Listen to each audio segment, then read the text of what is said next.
Welcome. I'm confident you're going to enjoy this week's show with Stephanie Bonneau of Atelier St. Clair.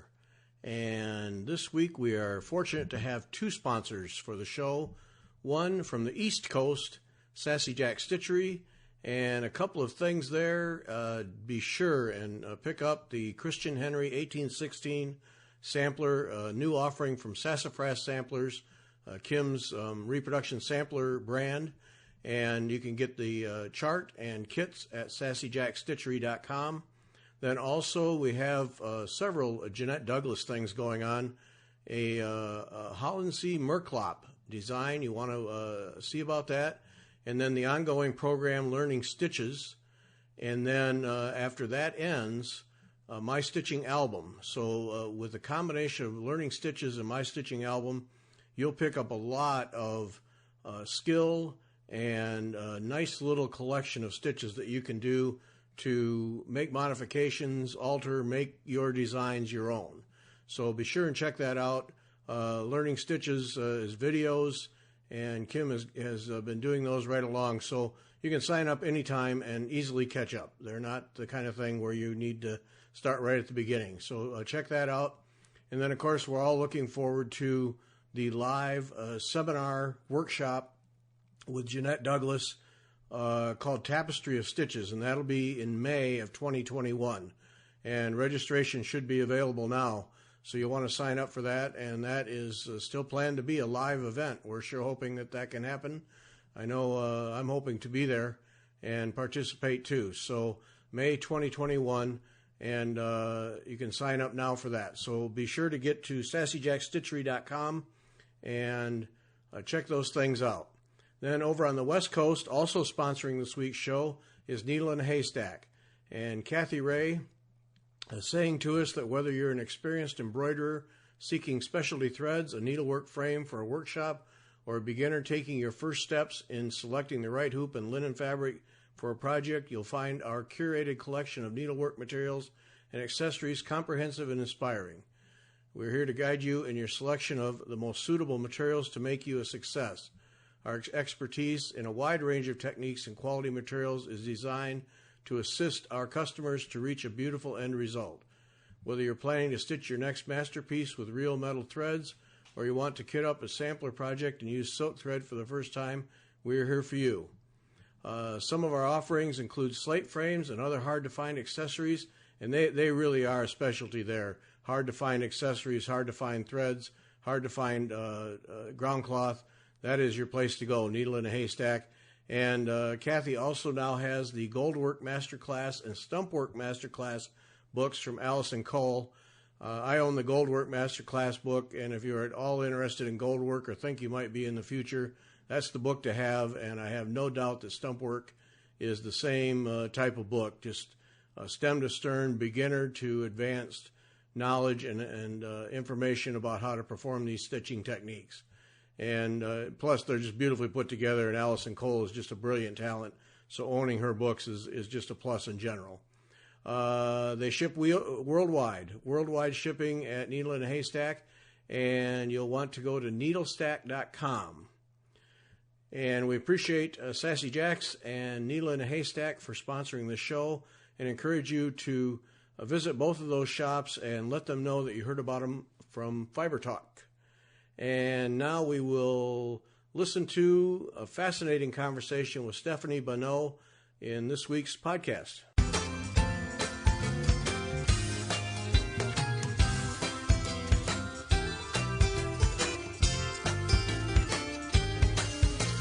Welcome back. I'm Gary Parr, and you are listening to Fiber Talk, the twice-weekly podcast for needlework artists.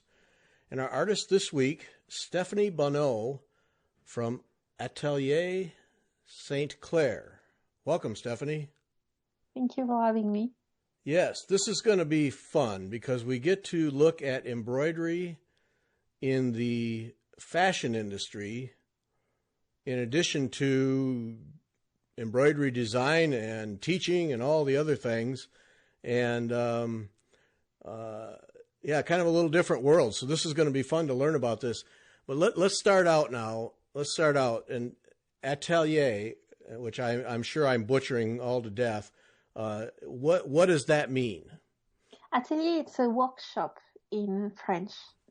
So it's called a workshop, which is a workspace. So it can be an atelier couture or an atelier broderie or atelier plume, but atelier is workshop.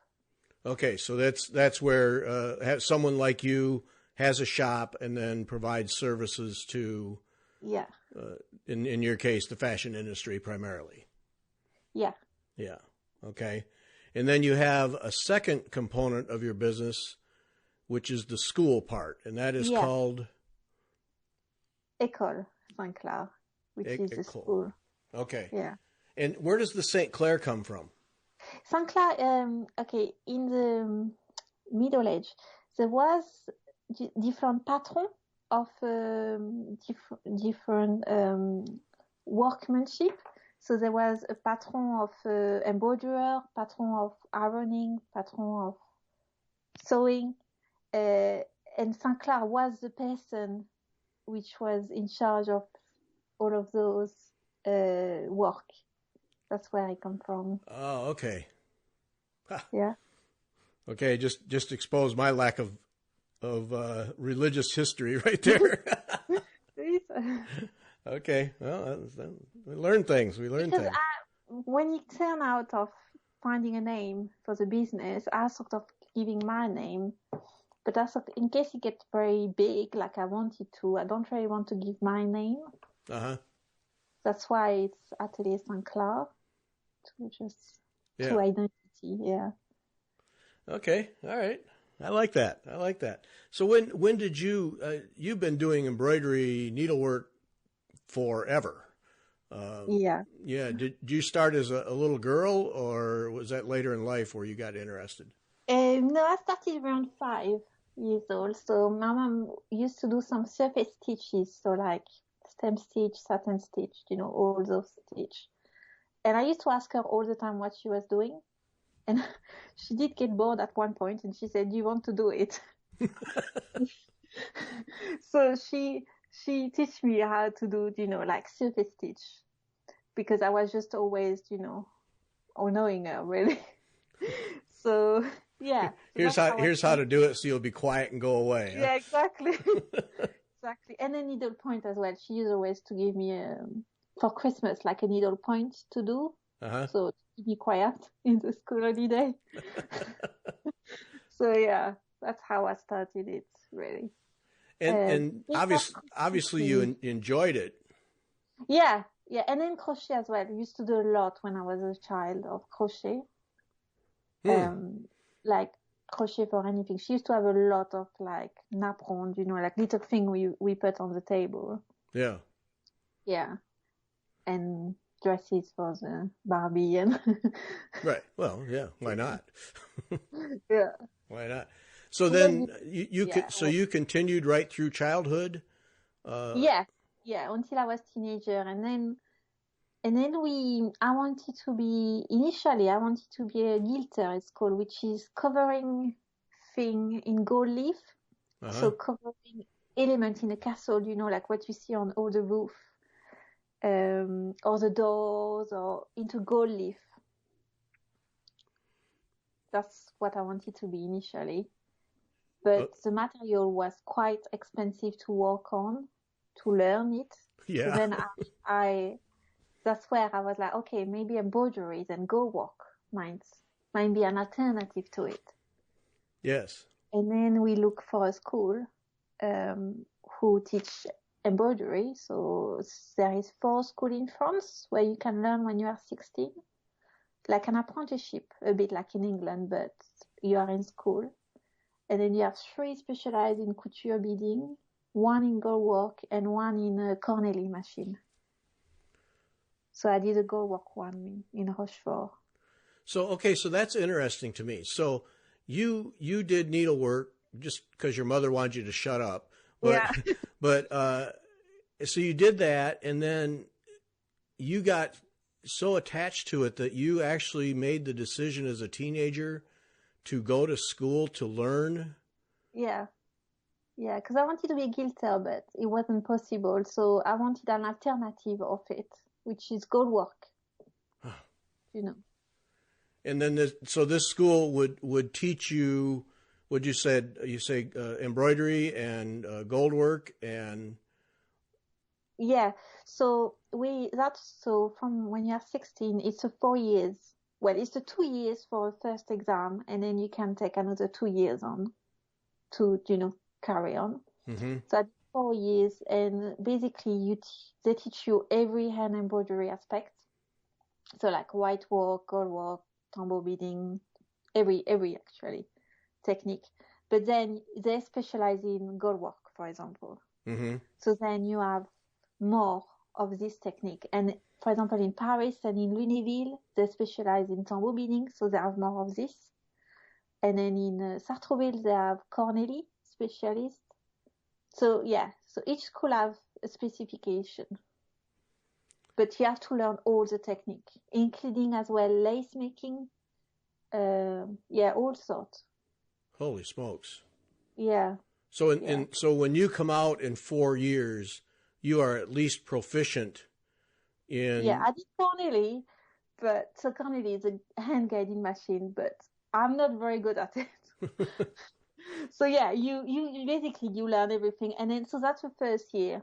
And then after you work on a project, so your final year project where you do what you want really. So then you can use which technique you want and really be free, And what technique did you use for that final year? Gold work. Gold work, okay. Yeah. Okay. Yeah. Initially, yeah. Yeah. So that desire to work with gold and stitch shading actually as well. Uh-huh. Which was quite bad because it's very time consuming. Yeah. But yeah. Now is the purpose of the school then to generate students to work in the fashion industry, or is it just to teach you the techniques and then you decide what you want to do? No, it's not for the skill to not be loose, because in France it's called Patrimoine National. And it's so some job doesn't get lost over time. So, for example, they will teach you all of this so it doesn't go off. Someone know how to do it. Oh. And gold work was also in the military a lot in France, like military and the church as well, like all the restoration. Initially, I didn't want to go into fashion. I hated fashion, which is very. You will laugh at this now. But I wanted to go into restoration of textile initially. But in my year, when I finished school, I was going on into doing another apprenticeship into restoration.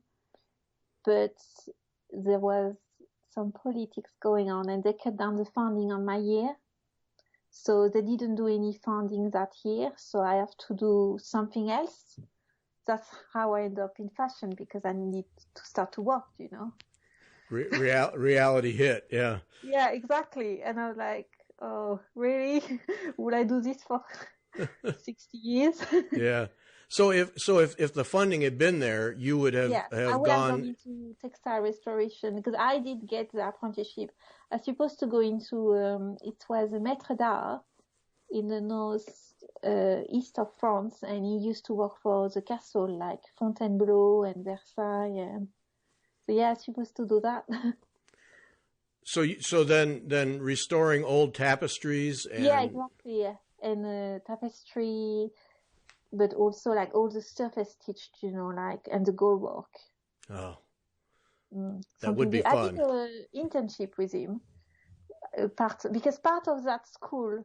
So the school is like, you've got 20 hours of embroidery, where you learn all the techniques, and then you've got 4 hours of design, where you learn how to draw, 2 hours of art history, because it's quite important to know the art history. Yes. And then you've got all those other subjects like French, English, math, accounting, sports, all the, like, what you need to learn when you are 16 as well. Right. Yeah. You know what I mean?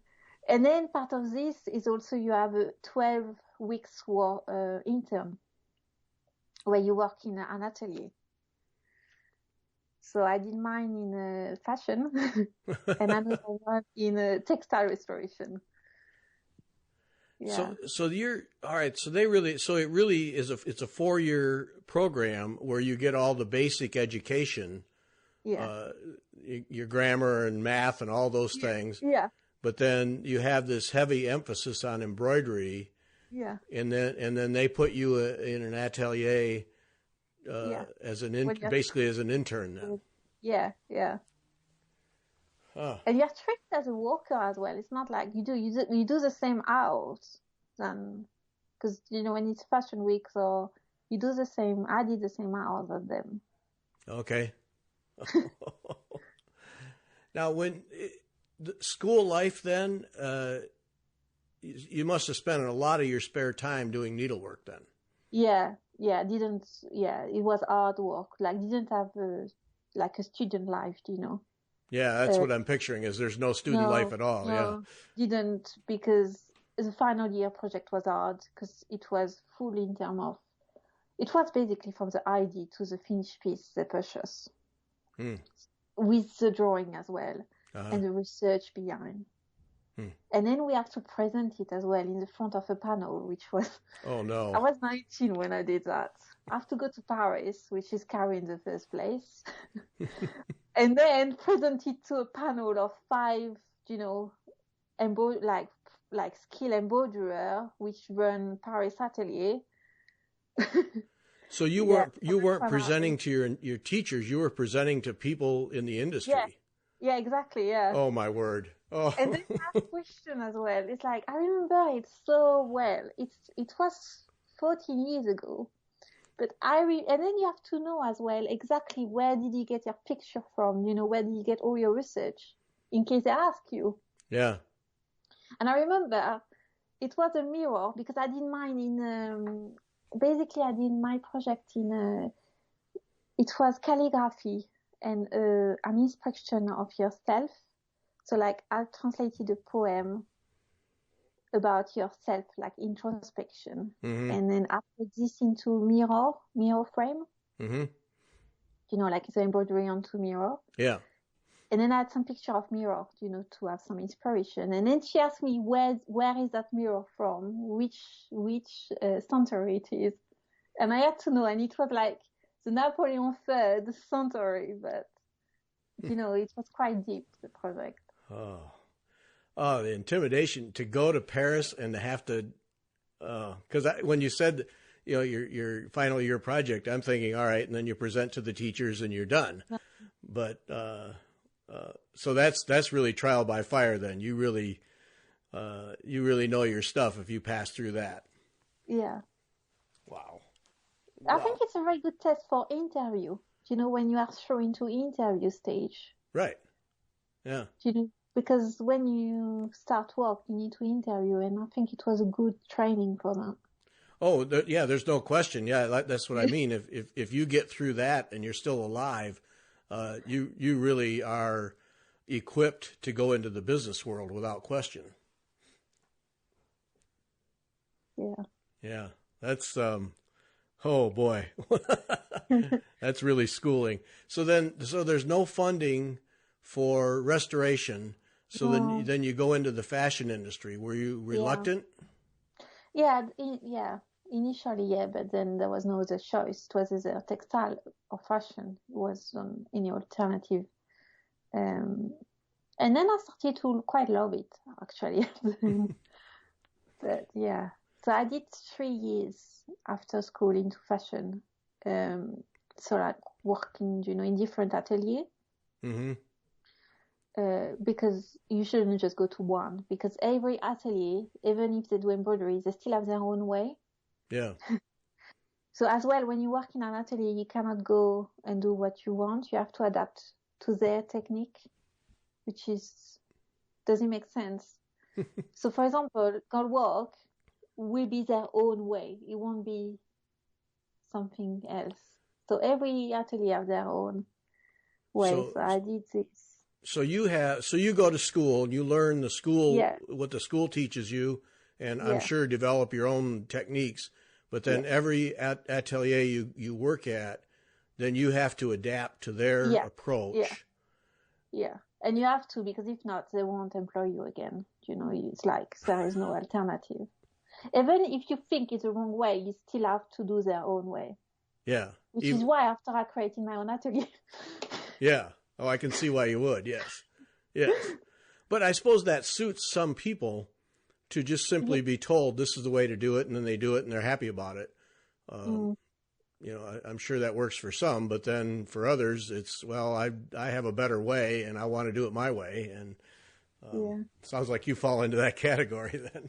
Yeah, but it's good at the beginning because you go and see different techniques. And I think that's amazing because then you can just pick up the right one or the good one and then just do it yourself. But what I did basically is you work for a lot and you just pick up the good technique and use it in your own work. Yeah. So then your techniques today then are really a combination of what you've learned working for these various houses then. Yeah. But there's still you in it too. Yeah. I'm not a Le Sage Way, for example, because they have their own really technique. And I did work for them for a bit, but I can't work there full time, for example. Because it's just something they do. I think they should do another way to be more efficient, Yeah. But yeah, it's good to learn. Oh, sure. But I'm not, a full-time atelier embroiderer. Now, was it, when you work in these shops, was it fairly easy to move from one to another to find jobs? Was it a fairly fluid situation? In the fashion weeks, yes. So we have some months where it's busy. So January, June, September, it's busy, but then some months it's very quiet. So there is no job. But then after, you will have 3 demands in one go, Okay. So, yeah. So some months is very busy, some months is not. Yeah. Very seasonal, very up and down. Yes. Yeah. Yeah. But then I did a bit of costume in Paris, which was very interesting actually, because that was in between. So I did some costume it's called an atelier called Caroline Valentin. And she worked a lot for the circus and the Moulin Rouge as well. And that was another world actually. The costume industry was another world. Yes. Because the thread has to be stronger, the fabric has to be stronger. So yeah, the design has to be. That's got to be a real adjustment. Yeah, again, you have to adjust again. It's different ateliers, so. Yeah, because it's got to look beautiful and striking, yet hold up under athletic stress. Really. Yeah. That was very interesting. I find the costume. Yeah, I'm sure there's plenty of techniques there that most people never encounter. In terms of choosing the material as well, because I remember we were doing a project and we used little mirror as a bead, but then we had to be careful to not have the corner too sharp so the dancer doesn't hurt themselves. So this kind of thing we have to think as well is quite interesting. Yeah. So then you grow to love the fashion industry then, or at least like it. Yeah, like it. Yeah. Yeah, love might be a little strong, but and then I did 3 years, but then after it just becomes the same, because it's still tambour beading, and yes, it's different design, but it's still tambour beading. So then after I was like, I need something different. I was 22 at that time. So then that's when I moved to London. Okay. So what prompts a move to London? Learn English. That was the point, really. I was like, I wanted to create my own business because I couldn't see myself working forever in an atelier. So I always wanted to creating. And then I was like, okay, I need to learn English because, French is not enough. So you moved to London to learn English? So I applied. So I know there was hand and locked, so I applied to be an intern there for 3 months. And so I moved there for 3 months. It was to be a 3-month internship, and I'm still here. Yeah. So hand and lock was that gave you the employment to move to London then? Yeah. And I didn't want to move for no embroidery. I didn't want to move to London and do something else. I wanted to do embroidery. Mm-hmm. That's what I learned, Right. So you start at hand and lock. You start at the absolute bottom, entry Yeah. level. Yeah. And, and what was that like? What? I learned a lot in goldwork. Like really learned a lot. Oh. In goldwork and monogramming. But then within 4 months, I become embroiderer. So very quickly I become embroiderer. Okay, so all right, help me understand that then. So you come in at an entry level, and then embroiderer. The title of embroiderer is a step up then. Yeah. And what does that mean for you in terms of functions? So in terms of function, so you are giving proper job, we call, so like client work. Oh, okay. Because as an intern, you just do sampling or, you are training yourself. And then embroiderer, you are working on actually proper piece and with other people as well. And then a year later, I became head embroiderer as well, which was something else as well. So you move quickly then? Yeah, it seems to be. So all that schooling and time in the fashion industry then obviously paid off. It really gave you. Yeah. Oh. Head embroiderer was very interesting because it wasn't just embroidery, it was also the managing the team, managing the time, managing the quality. So yeah, it was very interesting that. Yeah, that's an interesting thing there. When you're an embroiderer and so you get to actually use needle and thread all the time. Yeah. And then you move to a management position. How did that sit well with you? Did you like it? Yeah, did enjoy it. It was very interesting to see the managing side. So like taking in content all your embroiderer and what they are, what are their good points to, what they are very good at. Yeah. And then giving them because basically it works for both if you give them what they're very good at. Mm-hmm. Because they're more efficient. Right. Yeah, you use the best of everybody you have on the team. Exactly, yeah. Yeah. So that was but then don't forget, I don't have any training, so I had to learn very quickly.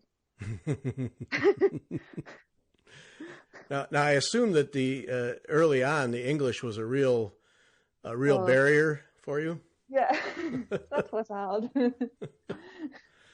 Was very hard, but I think it was the right way to do it, to be honest, because I just had to learn very quickly. Yeah, and you learn it out of necessity rather than I just want to learn it. Yes. Exactly. Yeah. Yeah, I got to get through the day, so I better learn some words. And then the embroidery term was interesting because it wasn't in the dictionary. Oh. So like all the thread, and all the stitches. And so I used to show them and I used to write, I had like a little, book and I used to write it in French and then write it in English, what it was, because it wasn't in the dictionary. I made my own. Yeah, you made your own dictionary. That's right. Yep. I bet those pages got worn out. Yeah. Yeah. So then, so you're head of embroidery at Hand and Lock, and then I was giving the school as well to do, teaching as well. Oh my! As well, yeah. Which in English, I was like, okay. I never say no. I always like a challenge. Yeah, I'm picking up on that. Yes. So I find you need to challenge yourself, So I was like, okay, I can do it. Why not? So yeah. I started to teach for them as well, which was very interesting. Yeah. Now, did you prefer that? Is teaching something that appeals to you? Yes, but as equal as the embroidery. Yeah. I don't like one more than the other. Okay. So then, Hand and Lock, how long were you there? 5 years in total. Oh, so you spent some time there then? Yeah. Yeah, so 1 year as an intern and embroiderer, and then 4 years as a head embroiderer and teacher. And then after, because it's a lot of military and monogramming, so I wanted to go back into fashion. Mm-hmm. So what is go back to that, because one of the services you offer now is monogramming. Yeah. And my initial reaction to that is, what's the big deal about that? Help me understand why that would be called out as a service that you would offer. In England, it's very popular. So like you have it's called the Severo tailor, it's in London, you have that, it's Severo, and you've got all the bespoke tailor, which has been here for 100 years. Mm-hmm. And they offer initial to their client. It's in men mainly. So like the shirts and the suits will be monogram for the men. Oh, okay. Yeah, it's a bit of woman, but more for pyjama or bridal for women. But the men is like, they will have their shirt monogram if they are bespoke with different style. So I would have a monogram on every dress shirt. Yes. Yeah. So I either see. on the left side, because it's on the left side for men, or on the cuff or the collar sometimes. Oh, okay. So now, all right, that helps me understand then. And these are all then hand embroidered. Yeah. They do a bit of machine now, but initially it was hand. Mm-hmm. Which is a stem stitch and a satin stitch mixed together. Yeah, basic stitches, but still. Yeah. Huh. All right. Well, I didn't understand that, because to me, these days, a monogram, you just put it in a machine and stamp it out and move on. So this is part of the upper level of clothing. Bespoke. It's bespoke tailoring mainly. Bespoke. Okay. Yeah. All right. I don't wear those kinds of clothes, so I don't relate to And them. then you've got sleeper as well, which I find that very interesting when I came in England. I embroider a sleeper. I never saw that before. So like you have bespoke sleeper maker like Edward Green and John Lobb in London, and they get a monogram made in gold work or a picture like a fox or on the slipper, which I find very interesting initially.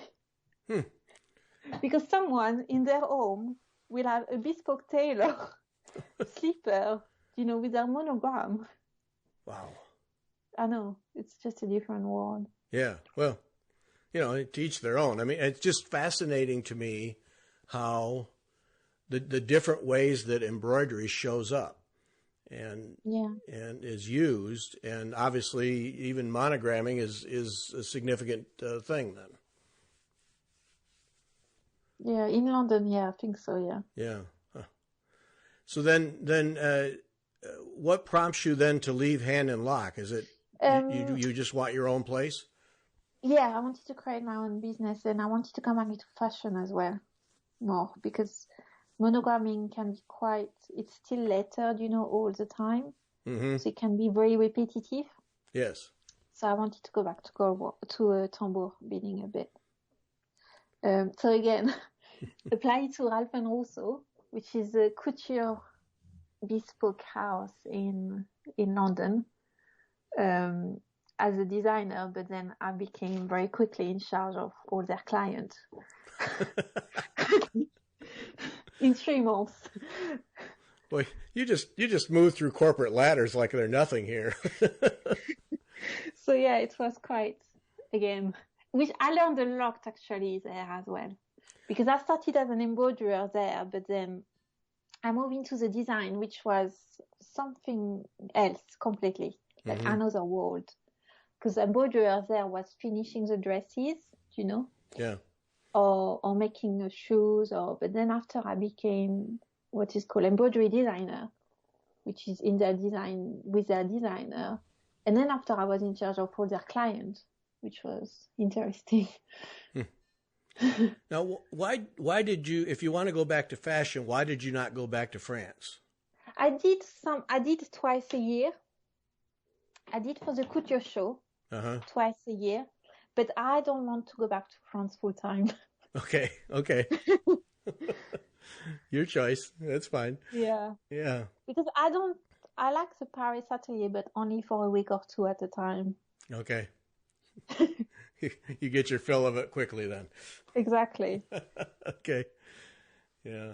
So I mean, obviously I'm sure there's a fashion community of some size in London and in England. So you were able to find plenty of work there So I started with, I did a lot with Ralph and Russo, which is a couture brand, couture house. So they show in Paris as well. They do a show in Paris, and they do a lot of client bridal, which was something different than I didn't do yet. Yeah. So yeah, so there it was creating the embroidery to then being made as a dress, which I didn't do that before. Okay. It's very interesting. Wow. You hit all the marks here, all the different things. Now, when do you say, all right, I'm starting my own business? So I did Ralph and Russo for 16 months. Yeah, 16 months. And then after I was starting to get bored of London, really. Because London is quite expensive, and I was working from home the most of the time, so I was like, well, I can do this somewhere else, really.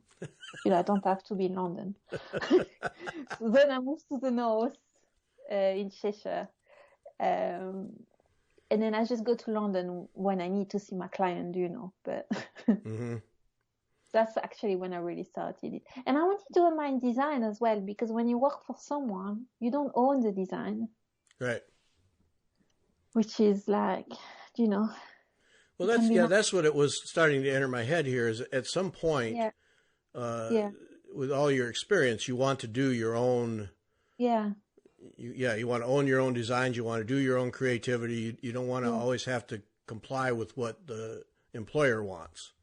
Yeah. So that's why also, and then I wanted to bring Tambour Beading to the north as well of England, because there wasn't a lot of places to learn it. In England, yeah. So I wanted to create a school, affordable school in England, in the north. But yeah, own the design as well. Now, all right, help me with tambour beading. That is that in the fashion world, all that embroidery and beadwork, that's all tambour? Yeah, mainly, yeah. So it's we use it's called a tambour hook, which is like a little crochet. And we work upside down, so you work on the back, so you don't see what you are doing. Yeah. And then you create a chain stitch with it, and then so you go down, and then you push the needle, and then you create a chain stitch. You work upside down. Yeah. So then you flip it over to see what you actually created. Yeah. Yeah. Now, why is it that tambour technique becomes the primary technique in fashion? What is it about that? Is it faster? Is it quickest? Yeah. Yeah. Okay. Yeah. Okay. The quickest. Because that's the other thing I've wondered is all that delicate embroidery and beadwork you see on dresses. All that translates to me as a lot of time. So this allows you to do that much faster. Yeah, because it's a hook, so you go a lot faster than if it was with a needle and a thread. Okay, all right. When you master it, it's quick. So you're pretty handy with a hook then. Yeah, I like it. Yeah, and that's all done on. I guess it probably doesn't matter what fabric, or does it? So in fashion, it's more tulle and organza or georgette as well. And then they use it a lot in costume as well, and that's more satin and velvet in costume, which is harder because you don't see what you're doing. Yeah. So then, all the fashion work primarily is that you don't get to do much other needlework. We do a bit of gold work, a bit, like not as good as gold work, just like using some material of gold work, incorporating it to the embroidery. A bit of traditional embroidery, but not too much. It's really tambour, the main thing. Yeah. Because it's the quickest, really. Just the speed.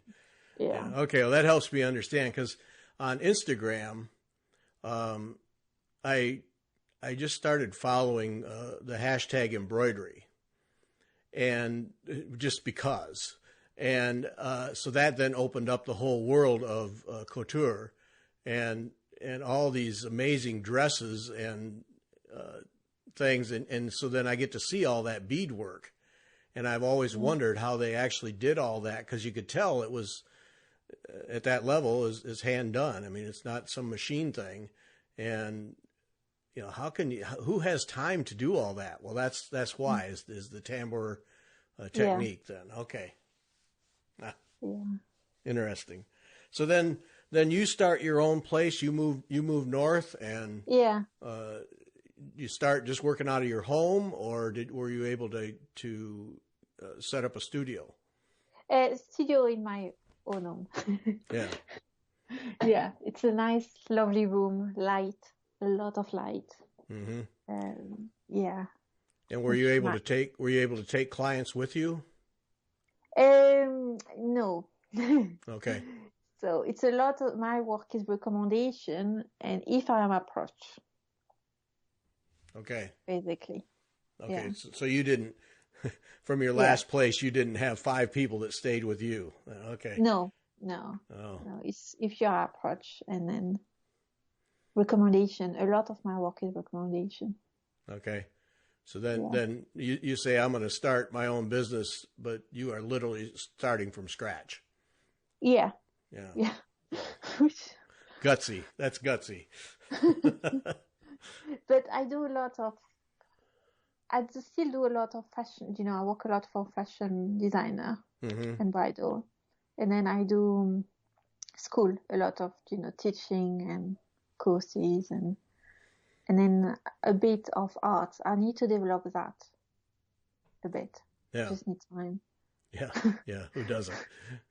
Yeah. So then that's the hardest for me, is to balance the working for, you know, clients, the teaching side, which take a lot of time, and then developing some piece as an art, because that's what I want to get, you know, moving as well. But okay, so that's exhibition. Yeah, because for a lot of people, if you're doing needlework all day long, by the end of the day, you just put it away. I don't want anything to do with it. I need a break. So you still have that desire after all these years and all these different experiences. You still have that desire to just create pure art. Yeah, but again, I don't do it after work. Oh, okay. I do something else after work. So you do need that. You do need that break at the end of the day. Yeah, I do. Yeah, I don't, because especially for the hand as well, and the eye, and the back as well. Cannot do, you know, 14 hours a day all the time. Right. Yeah. After all these years, is that your hands and wrists? Is that really hands is a bit pain sometimes. You know, I get what we call in England a golfer elbow, which is a bit pain, especially when I do a lot of gold work. That's why I like to have my own business, because I can manage the time. You know, I can only do 4 or 5 hours of embroidery and then do other things. If I do little sampling, you know, arts, that's okay, because I take time to develop it. So I don't rush, you know, I don't have a schedule. Right. But when I do have a commission, I've got to balance it out. So not do it for too long. Yeah.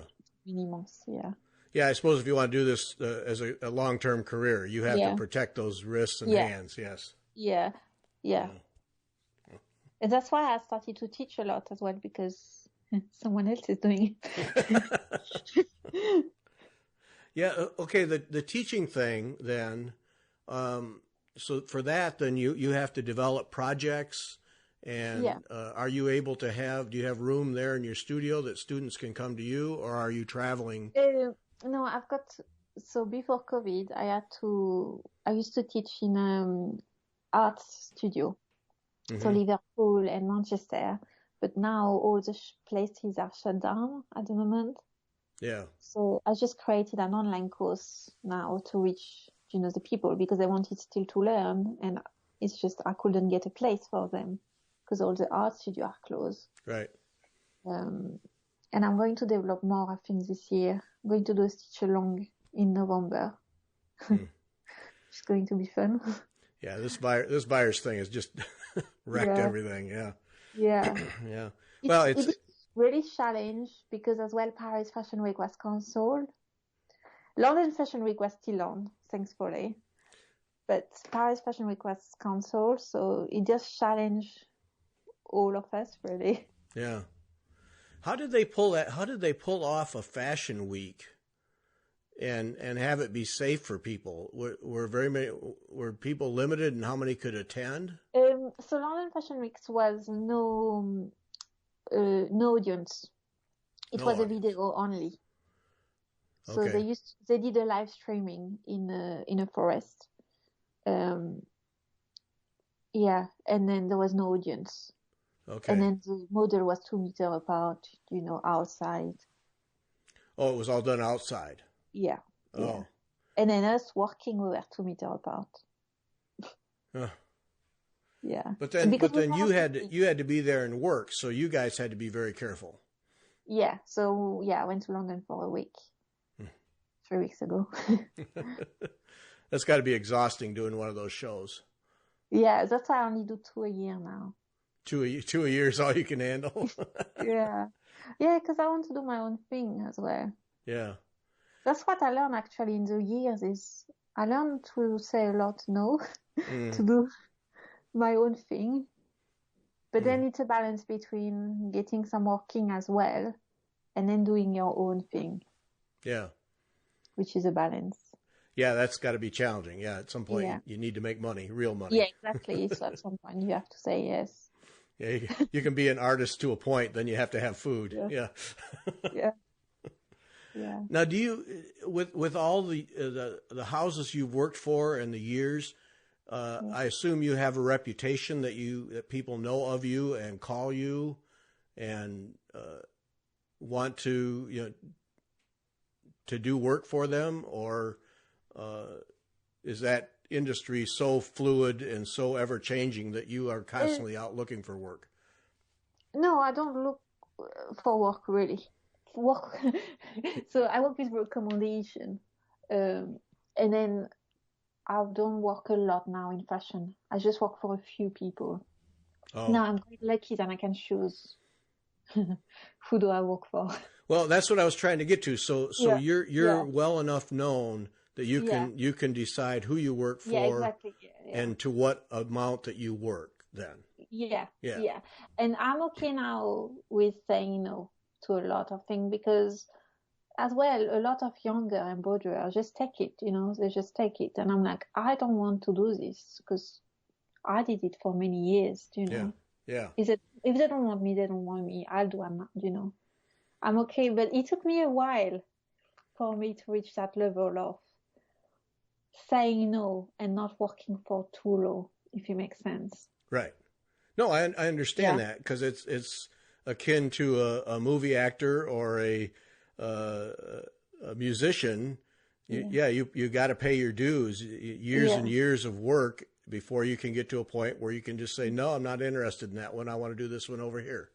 Yeah, but now that's why I'm trying to develop different avenue as well, because I found out that if I only have the commission or the fashion, it wasn't enough, because I had to say yes. And then if I've got the school and I develop the online course, it's another, revenue I could have. And then I could also have the art side, which is making an exhibition that I didn't explore yet, and I need to. So it's just like I have different paths really. Yeah. It's important. Yeah. So you were able to set up your business to offer all those facets. Yeah. But I don't work for private client a lot. Mm-hmm. I just work for people recommendation, like from the past, that I work for already. Yeah. And not all of them. Yeah. Now I was intrigued by one of the aspects of one of the services you offer is interior design. That's something I need to develop actually. Oh, okay. So basically, it's like I want to develop some lampshades. Lampshades. Yeah, I'm very attracted by that. So creating lampshading, and because embroidery you can't wash it, so it's very limited. So So yeah, I need to develop this side a bit more. Because I'm sure that there's a real market for interior design embroidery, Yeah. not just pillows, but No, big. There is some. I know there is. Just because I hear about big, curtains making or big, we call it bed sheets. Like bed, mm-hmm. bed sheet and also I want to develop more in making an art as well. So making just a picture frame, a big one, and just displaying as an art, Mm-hmm. which is changing. In England, it's changing slowly. Because in France, embroidery is called broderie d'art. It's recognized as an art. Yeah. But here, it wasn't that much. But since 2-3 years, it's changing as being recognized as an art, which is amazing. Mm-hmm. Well, it's about time, don't you think? Yeah. Yes. Because in France, it's like always has been an art, It's just, it's what it is. It's not a craft, it's an art. Yeah.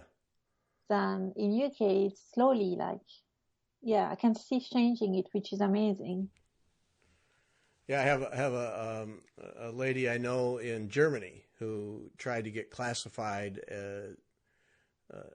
as an artist, not a craftsman, or not a craft with her needlework effort, and they turned her down, and that has always kind of stuck in my head. How can you not say, or how can you say it's not art?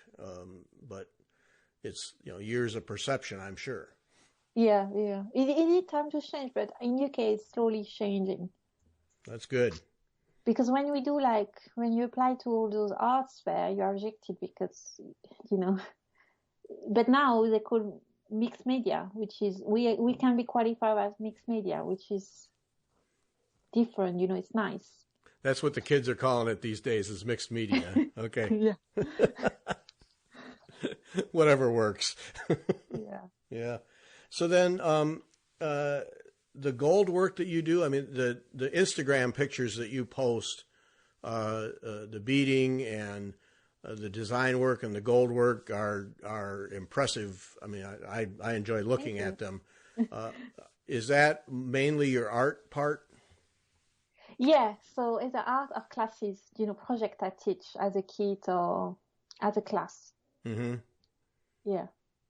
And that, I assume that's a lot of fun, developing projects for classes? Yeah, it is. But yeah, I really enjoy them, actually.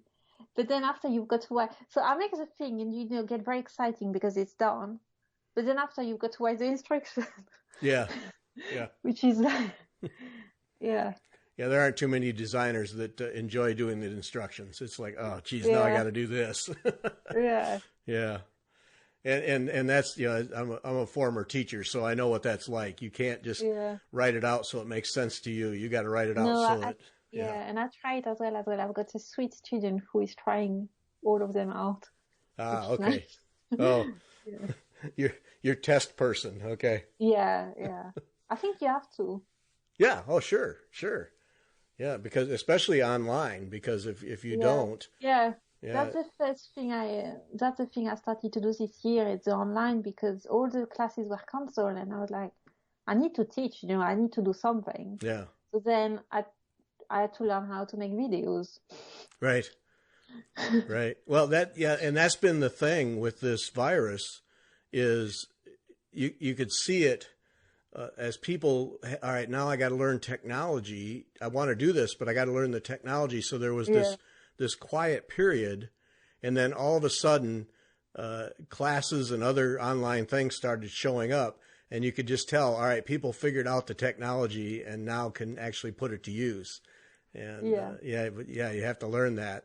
But I think that's one of the pluses that will come out of this pandemic when it is over, is the places like you, the versatility you'll have that you didn't have before in terms of communicating and teaching, and the audience, the broader audience that you'll have, because it's people that don't have to come to your place. So, it's going to be, I think there's some pluses, but they're very few. Yeah. There is some. I had a lot of more time, which was amazing, because I always wanted to do that online course, but never have time to do it, really. And then this time I was like, okay, let's do it. You know, like I did it. Took me 6 weeks. Yeah. Yeah. But I did it. And I'm going to make another one, I think, for November, which is will be like a stitch along, I think. So like every week I will be releasing a video. Oh, okay. So that starts in November. What's that one going to be about? Yeah. I think it's going to be a Christmas project. Still haven't finalizing it. Okay. Yeah, it's going to be a Christmas project, and I think it's going to be gold work and surface stitch. And then every week I will be releasing one, video. Gold work and surface stitch together. Okay, that's fun. Yeah. And then I've got the Tambour Beading level 1 already on, so I need to make a level 2 soon. Is there interest? I mean, obviously, if you're doing a class, there's interest in tambour beading, but is that I mean, that's just not a technique that, at least that I hear much about. I mean, I've seen it done and I've heard about it. I knew what it was in general, but is that a technique that you find people are interested in terms of making art? In UK, yeah. I'm trying to make it develop. In Canada as well, I've got a lot because I teach twice in Canada, Tambour Beading. Mm-hmm. So Canada, it's starting to really, getting on with it. I need to do a demonstration, Gary, for you. Yes. Well, I was going to say you should do a live show with us, but the trouble with the live shows is it's in the middle of the night for you. So, okay. Well, we'll set something up. That would be fun. I would really enjoy that. We'll set something up that's a more sane time for you, and because I think people would enjoy seeing that done. That would be good. Yeah. No, we will. All right, we'll figure that out. We'll make a plan. Yeah. So your business now, you've got several aspects of it all at once. Do you have a general direction for it, or are you just seeing how it plays out? No, I'm a bit better this year. So I've got I did have a couple of business coaching with with a craft council in England, because I was just taking commission all the time, and I was like, I can't just do that all the time because I need to develop on my own. Right. And then they give me some very good guidance of, you should only work on the commission for 2.5 days a week, and then work on the other stuff. So like teaching, paperwork, arts, the other 2.5 days of the week, which was very good in terms of balancing, the time management. Yeah. Still struggling. I'm not very good still, I still need to improve, but I'm working on it. Well, that's the trouble. I'm better on the deadline. I know it's bad, but if I've got a deadline, I'm so much better. Yeah. Which I don't know if it's the fashion background, of having a deadline all the time, but that's why I was like, I want to do a stitch along in November because it's just a deadline again, and I know I will do it. Then if I don't have a deadline, then I won't do it necessary. So, yeah. Yeah. Well, and I think that's the trouble with anybody who starts a needlework business is parceling out that time and because you don't want to give up the needlework part, and the business part can consume you. And, and if you lose your creativity, then the fun goes out of it. And it's kind of a tough thing all the way around. Yeah. I still haven't found a balance in terms of developing the art piece because it takes so long to do, the art piece to apply to exhibition or to apply to an art gallery. Yeah. I want to make 3D. See, I've got so many projects. I want to make 3D stuff and 3D flowers, but it takes so much time. Yeah. And that's a goal you have, is to do an exhibition? Yeah, eventually, yeah. Yeah, that a lot of work to put those together, but that's got to be a real life achievement to be able to have an exhibition in some gallery somewhere and have people come and see your work. That's truly thrilling. Yes. Yeah. But now, at the moment, I'm more in the developing the online course this year as well. Yeah. Now, all right. So, how do people do your course? They go to your website and Yeah. So it's hosted on the website. So there is a course online, and then they have an account on the website, and they just log in on their account, and they can watch the video course that they bought. Okay, so it's a video, and then do you provide a kit of? Yeah. So I made that online course, the first Tambour Beading. I made it available as 3 bundles because I find people sometimes have the tambour hook already, and they just didn't give a go yet. So I made it as the video only, and then the video and the kit, and the video kit and tambour hook. So 3 options they have. Oh, okay. Yeah. And then I send them the kit if they purchase the one with the kit, or just a video. Yeah. Okay. So if I have all the stuff, I can just sign up for the video. Yeah. Or if I have a hook, because I've done it before, I can get the project materials and do them. Yeah. And then watching the video, and then I assume that there's some means for people to ask questions and get additional help. So I've got a Facebook group as well, which is called Gold Work and Tambour Beading by Atelier St. Clair. Mm-hmm. Where you can ask questions as well, or you can email me as well. Okay. Yeah. And I bet that's an adjustment too, to teach in that way. Yeah, and then the stitch along I'm going to do in November, I might do it as a Zoom as well, live Zoom. But I need to figure out how this works.